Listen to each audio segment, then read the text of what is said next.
ძალიან რთული სიტუაციაა დღეს დეველოპმენტის ბაზარზე, განსაკუთრებით ჯუნიორებთან და დაჟე მიდლებთან მიმართებითაც, რომ ძალიან უჭირთ, იმიტომ რომ იმდენი წამოვიდა უკვე ამ დეველოპმენტის სასწავლად, რომ ძალიან ჭირს გარჩევა, ვინ არის რეალურად კაი რა.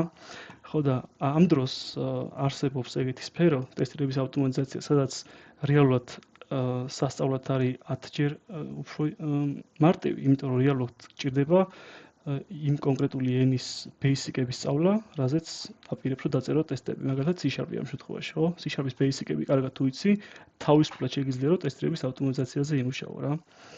C#-ზე ერთ-ერთი ყველაზე გავრცელებული ენაა ტესტირების საწერად. ტესტების საწერად არის C# Java და JavaScript. JavaScript-ზე საერთოდ ყველაფერი კეთდება ვაფშე.